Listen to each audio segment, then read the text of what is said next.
guys, how you doing tonight? Hoi hoi. I was just showing Jose one of my most recent acquisitions. This is a Fantastic Voyage lobby card from the original film, and you know, considering how old the film is, it's in pretty good condition, wouldn't you say? Yeah, it's about our vintage, I would say. It's about a 50-year-old plus lobby card. Very nice condition. It's got a few, what I call woogers. What's a wooger? It's kind of like a booger. Yeah. Little ticks here and there, but overall it's got very nice appeal.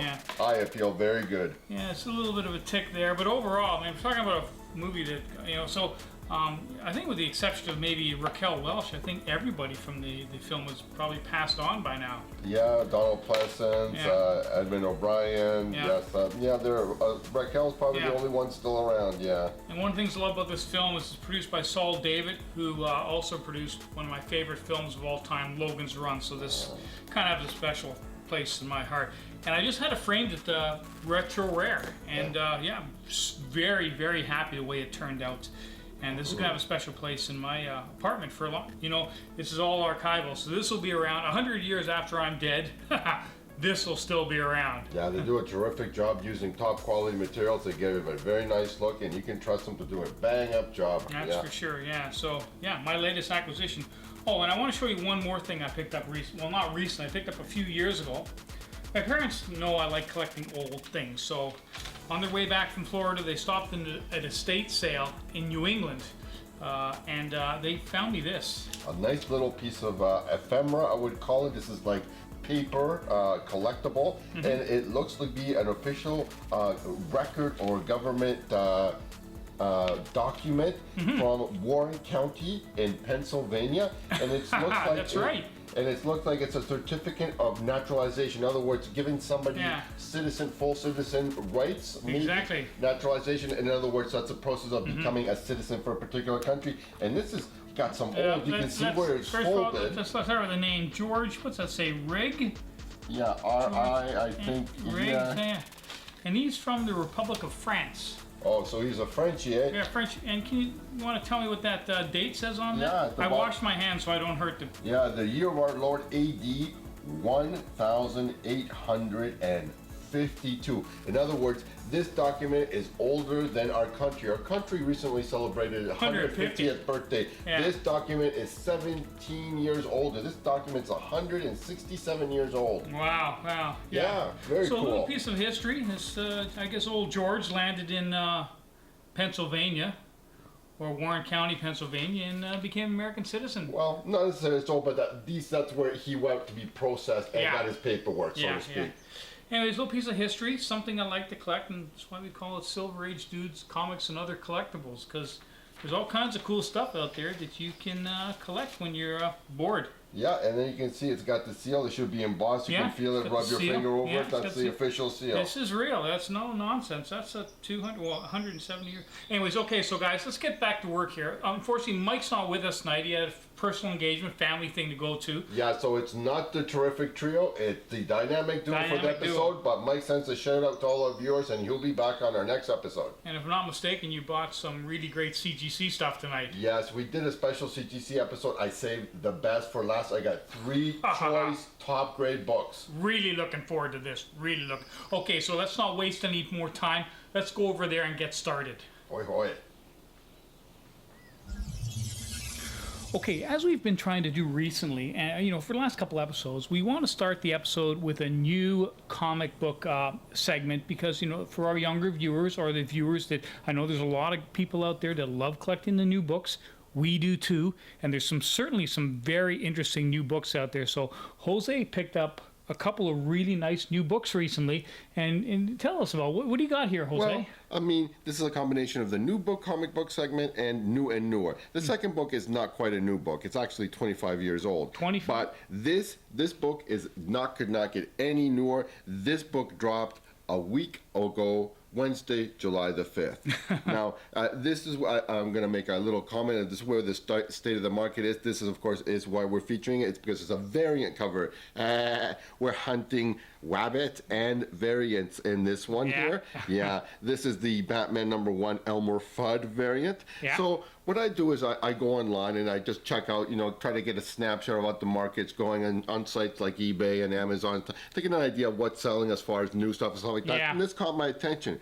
Now, it's been a scam for the last couple of weeks for quality releases for new books, but apparently this was the hottest book of the week. Really? Now, yeah, on Wednesday of last week, and again, it released July the 5th, and we're shooting this July the 14th, so literally a week ago. Both the variant covers of this book were steadily selling online for cover price. Then what happened? I don't know. All of a sudden, a set sells for $24 US. Prices ended up bowling all over the place, up to $10 for each cover, then to $16, then up to $30 for a set of the two books. For a new book? Yeah, this week's cover hit its own height of $30. Wow. Several steady sales, so both covers selling for about $20 each, all prices US. Okay, well, I'm going to ask this. Do we have a reason for this? I have no idea. It's interest. This is what I call comic book scalping. Something hits a nerve, I don't know. It's a nice cover. I mean, it's not particularly dazzling or brilliant, but it's got some eye appeal. Yeah. So, I don't know. Well, all I can say is the steady sales, obviously, comes out of the woodwork. This is where the comic book scalping aspect comes in. You want to get your hot potato kind of factor, sling the book out, make your bucks. I mean, it's a way to make a few bucks, I guess. I'm not really into that. But I'm not much into flipping. It's a way of making a few bucks, and obviously make several 100% profit or something, but it seems to me a lot of work for a $10, $15 return on a book. So anyway, however, more copies come online on eBay and other sites.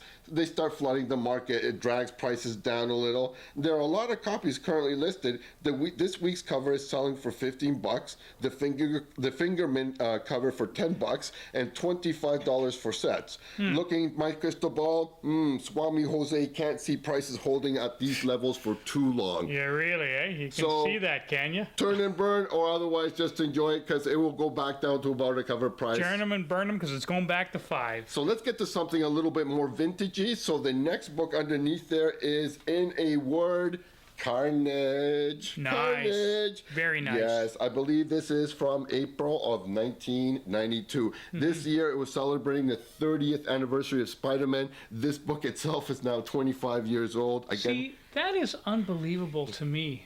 The time that just flown by. By April 92. Why did I bring this book? Because recently you treated me. We went and checked out the Spider-Man Homecoming movie. 2 enthusiastic thumbs up for that movie. It was very well done, wasn't it? Yes, it was great. I mean, I love the mentor/pupil bromance between Robert Downey Jr.'s Tony Stark and Tom Holland's Peter Parker. Also had an excellent contribution from Michael Keaton as the Vulture. As we were discussing right after the film, Michael Keaton's career has taken off again for quite a few years there. You hadn't heard much about him at all. Well, I mean, I think the Renaissance started back with that Birdman movie from a couple of years ago, which ended up winning the Academy Award, surprisingly, which I thought he gave a good ensemble performance, him and everybody else in that movie, but I thought it was the best uneven and not my cup of tea. Anyway, we digress. Let's get back to this here, So, and to saying that we both enjoyed and loved the movie, I consider it like a tie between that and Sam Raimi's second movie, the excellent one with Alfred Molina as Doc Ock. Yeah. I would say those are the two best for the Amazing Spider-Man live-action movies. So if you want to see any one or two, check out either one of those. Okay. Sure. Yeah. So there has been a lot of news coming up recently about the Sony Spider-Man universe. Now, just a month ago, back in mid-June, we found out that the Venom and the Black and Silver being the Black Cat Silver Sable movies, would take place or be set in the Spider-Man Homecoming universe. Okay. The new Spider-Man film is set up to be a trilogy, so it's assumed that all of these characters will eventually meet on screen. Now, on June 21st, The Hollywood Reporter announced that Carnage would appear in the Venom film. Okay. Yeah. Since that announcement, Carnage's first full appearance and first cover has been seeing a lot of love lately. CGC 9.8 sales on eBay have been dropping for $375 to $400. Yeah. US. Okay, so Amazing Spider-Man 361 has been a key book sought out by collectors for some time. Wow. Now, I should point out the bull in the China shop here, and this is a condition issue. We have some serious misprinting from the publisher. If you can see that, it's easily seen along the spine there. You can point it out right there. Now, this is somewhat common for this book. Now, I have seen perfect or almost perfect copies as far as this is concerned, but this is I don't want to say very common, but it is seen a lot. Jose, that is the mother of all spine roll. Well, not spine roll, because this is a printing thing from the publisher. Yeah. It's off, like they were off by a bit. They just got jigged, and they probably fixed it sometime before the whole run was put out. But this is, I don't want to say common, because I don't know if anybody's done the breakdown and seen like from at least slab books. And also the which beggars the question, taking everything else with equal measure, if we judge the rest of the book to be about a near mint minus or near mint, in other words a 9.2, 9.4 grade, do we still consider it that grade of a book with that misprinting or whatever you want to say? I'd have to say no. No. And then if the answer is no, then how much do you penalize it for that kind of a book? I don't know. That's a tough one. Yeah, it's a tough one. So now, let's end this segment by saying, I think, however, if you plan to speculate on this character, Amazing Spider-Man 360, the issue before this one, is the book you should be looking for. Jose's tip of the week, this book is currently very undervalued and features the first cameo appearance of Carnage. This book currently sells for about only $10 to $15 US for near mint raw copies. So if you're looking out the spec on this, get that book if you can't afford the high prices for a high-grade copy of this one. That's some great information and some absolutely spectacular new books, Jose. Thanks for bringing them in. Hoi hoi.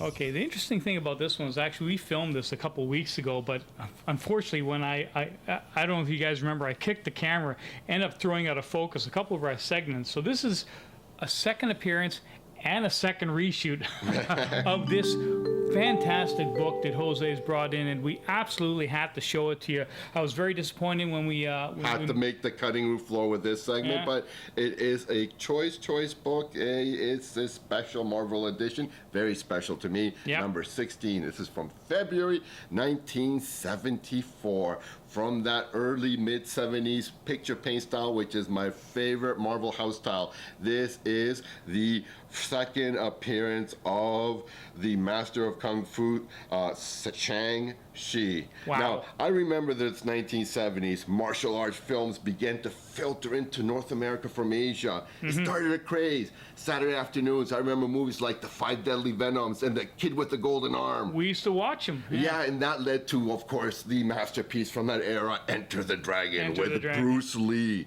And then for me, those wuxia films, or those martial art films that somebody like Tarantino paid homage in Kill Bill, movies 1 and 2, it migrated to me in the 80s and 90s to that Hong Kong school style of people like John Woo with movies like Hard Boiled, The Killer, and A Better Tomorrow, 3 of my favorites. So that I love this book for that factor. Now, that back then, that culture was not very prevalent. Nowadays, it's within every seam of Western culture. Now, they wanted to adapt the Kung Fu TV series, but Marvel were declining obtaining the licenses. So what Steve Englehart and Jim Starlin created their own character called Shang-Chi, and debuted him in Special Marvel Edition issue number 15, the issue before this one, which came out in December of 1973. I've always said that book is popped, so we'll get a little bit into the pricing for that one. If you cannot afford a high enough grade that you think you'd be happy with, and it's a good investment decision to make it at that grade, then get the next best thing, pay for a high grade second appearance, okay? So Marvel had obtained the rights to this Pulp Fiction character called Fu Manchu. Some people have heard of him. Classic character. Character created by Sax Rohmer. And they made him the father of Shang-Chi. Now, of course, he rebelled against his father's quest for world domination. Shang-Chi became the arch enemy of Fu Manchu, and vice versa. Yeah. Yeah, this issue has the second appearance of Shang-Chi and, of course, his second cover appearance. This issue also has the second Marvel appearance of Fu Manchu and his Sifan. Now, the Sifan are Fu Manchu's army or assassins. Although many are nameless, they are recurring henchmen of the big bad in this comic series. Although the man menace called Midnight isn't a big recurring villain, the character is apparently the adoptive of Shang-Chi, and like him, Fu Manchu raised and trained Midnight to be his tool or henchman. Now, he surprisingly does show up in other comics outside of the Shang-Chi world, even appearing as part of Kang's group, the Legion of the Unliving, in Avengers issues 131 and 132. The character also showed up in a few Silver issues as well. This Midnight's real name is Mnai and shouldn't be confused with the Jack Wild Midnight character. Yeah. He's sometimes also called Midnight Sun. Now, since there were rumors recently speculating that Shang-Chi might have popped up in the Iron Fist Netflix TV series, which he didn't, the prices for the first appearance, of course, blew up. Now, not wishing to overpay on a spec rumor that didn't pan out, I didn't want to buy a mid-grade copy of that first appearance. So what to do? I wisely saved up for a nice high-grade copy of this second appearance. You certainly did. Although popular in the day, Shang-Chi, if you really want to be honest, only really has a cult following about people nowadays. Yeah. Still, his first appearance is no sleeper.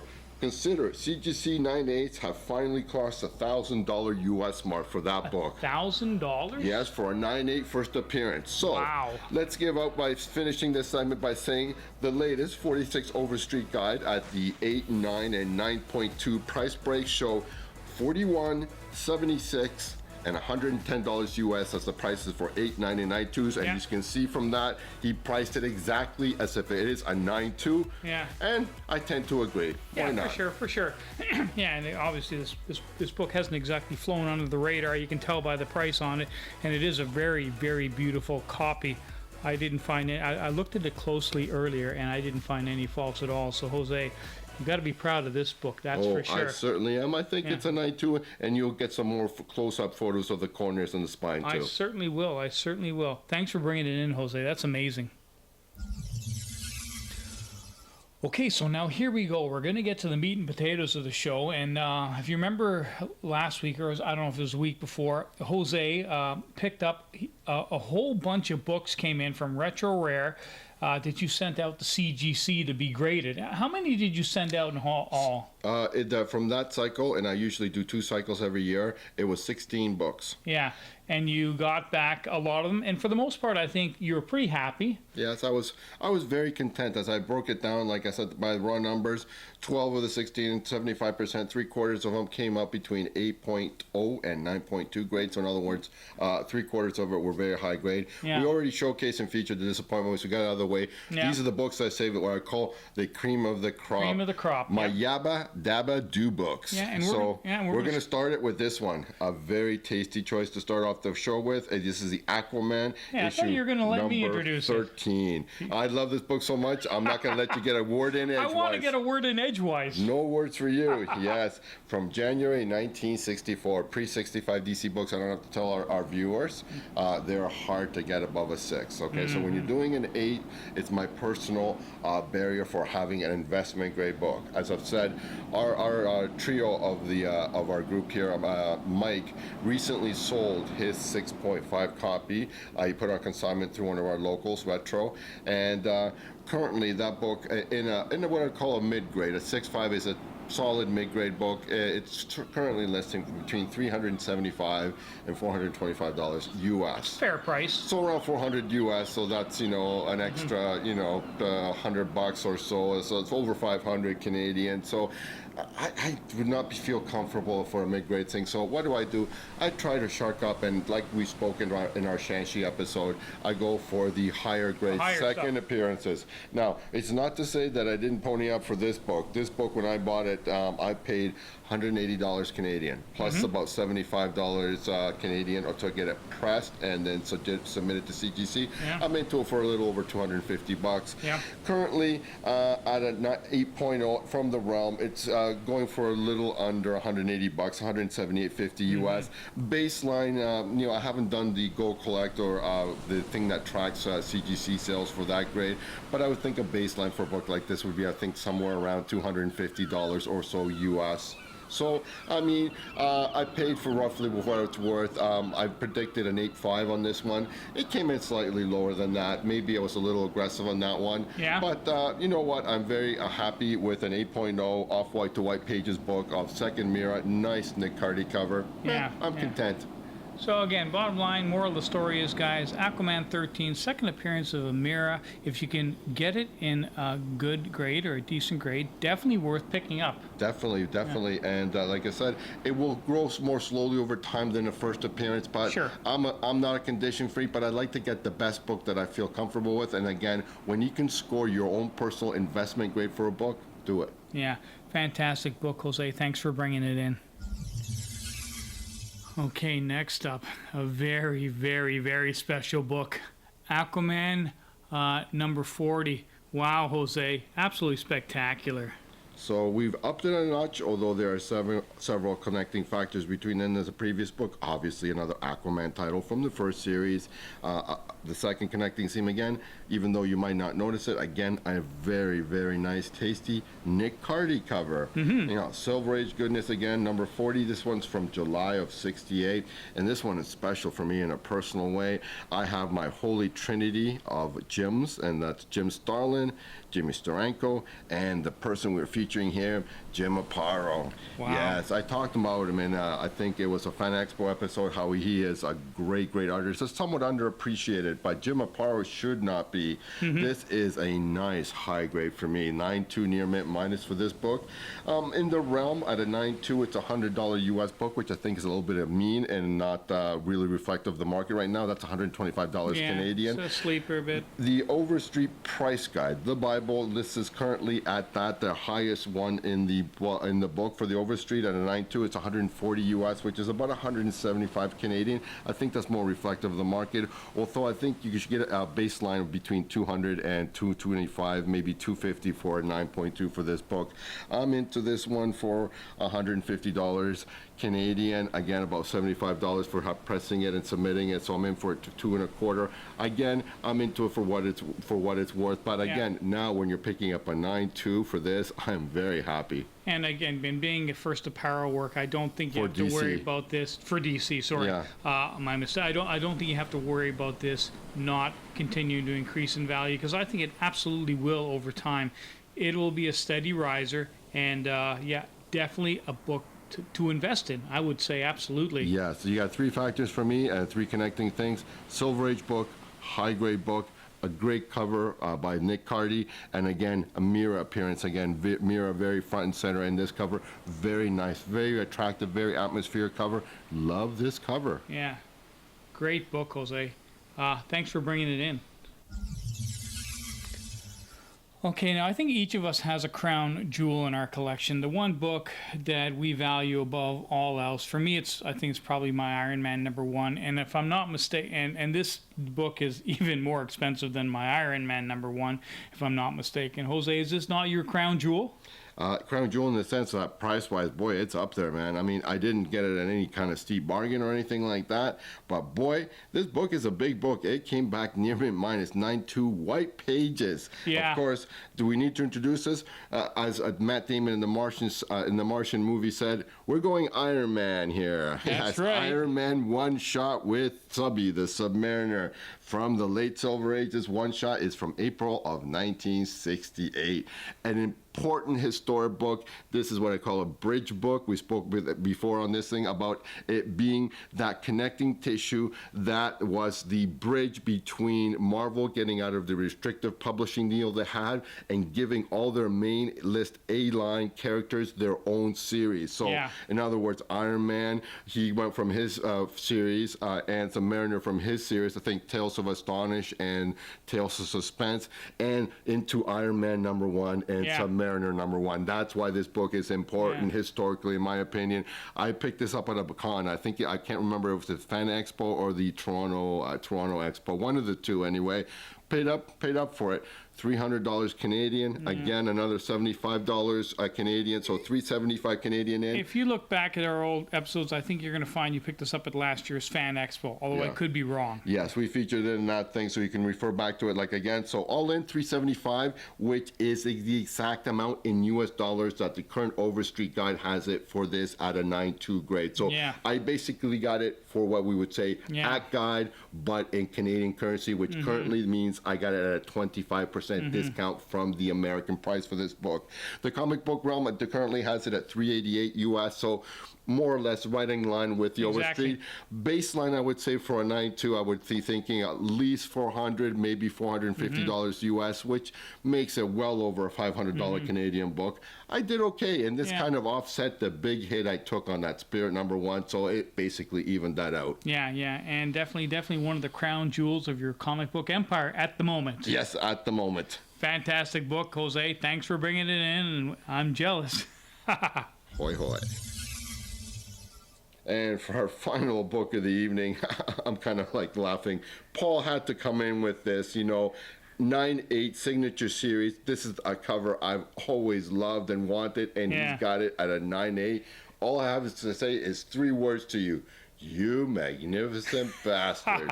I wasn't going to go the entire evening without showing at least one book. And this is, again, one of my classic stories about me going into a comic book store with Jose, and Jose suffering from a little of that tunnel vision. He sometimes doesn't watch what's going on around him. And this book, this beautiful, beautiful gem, I picked up at Gotham Central. Oh, I remember this. When they were still reorganizing it, it took them about a year and a half, it seems, to get all their stuff in one place. This one, when their store was still kind of scrambled, looked like a bomb had gone off in some sections. Exactly, it looked like a bomb had gone off. So you really had to put in your digging shoes and really dive in there, and freaking stuff was all over the place. Truth be told, I mean, Gotham Central has a lot of CGC books, but sometimes I find, they're a little bit overpriced. Well, overpriced only in the sense that I want to find that book raw for a fraction of that price. I'm not paying full whack for that book. Just so you know, the Canadian price for getting things CGC'd, by the time all in and the book gets back, you're usually looking at about $60. For vintage books, pre-75, it's a little bit less for newer books, but you're still, for a newer book, anything post-1975, you're still thinking about $40, something along those lines, all in, with taxes and everything. I paid $60 all in for this book. That's what you want to do with this, because you got a trifecta, you bastard. Yeah, and it's a JLA. It actually doesn't really matter what it is, this new book. That's not the point. Who cares what book it is? It's a signature series book signed by Amanda Oh my God, I can't believe I just screwed that up. Oh, you bastard. Amanda Connor, Jimmy Palmiotti, and Jeff Johns. I bought it for the Connor Palmiotti autographs, but it came with Jeff Johns as well, who, I gotta be honest, I really didn't know a lot about when I purchased it. He was only the writer of the book. Again, the writer getting no respect. Getting no respect, but now he's like the creative director and president of DC Comics. So president and chief creative officer, CCO of DC Comics. The boy has come a long way. He's done good. He's done very, very, and the kid's only, he was born in what, 73? Yeah, he's still young. We've got vintage on him, man. We're 60s kids, man. So I know he's come a long way. But man, I love this cover. You stole that one from me. So I got a signature series with 3 signatures on it in a 9.8, and I paid $60 for it. And best of all, Jose wants it, and he can't have it, and it belongs to me, and I'm never going to give it to him. You know what? I'm going to have to sharpen my Jedi skills and do a Jedi mind trick. Paul, you do not need this comic. It's never going to happen. Never going to happen. You don't need this comic. Oh, I certainly need it. Anything that I know that I have that you want, I'm never going to sell it. I'm never going to give it to you. And, that's kind of the whole point of it. Making Jose squirm, making him feel bad, finding stuff that I have that he doesn't have, and he's never going to get. Paul, you are under my spell, and you will surrender this book to me. That Jedi mind trick stuff, they don't work on me. Okay, guys, we're going to call it a night here. I don't know, was that a long episode? I don't think it was that long, but I hope you liked what you saw. Love those CGCs, and hopefully in a few weeks we're probably going to have some more CGC books, because I know people like to see them. And if you like what you saw, leave a comment, And sorry, I just want to mention one more thing. Fan Expo has announced that Anthony Daniels is showing up, and I'm looking forward to that. And also Richard Dreyfuss, because I have not been happy with the guest list for Fan Expo. I thought this year was absolutely pathetic. Well, you're in there for the autographs, and me not so much. But yeah, it's really not as good as it's been in years past. So if you're in for that, you are going to leave yourself a little bit disappointed. Yeah. So I'm hoping to get like a Jaws lobby card or a Jaws poster signed by Richard Dreyfuss. So I'm super excited, because I wasn't excited up until like last week. But anyways, I digress. I just went off topic. Guys, thanks for watching the episode. If you'd like a comment, if you like what you saw, leave a comment, because we love reading them, and we will see you next time. See you on the tube. Hoi hoi.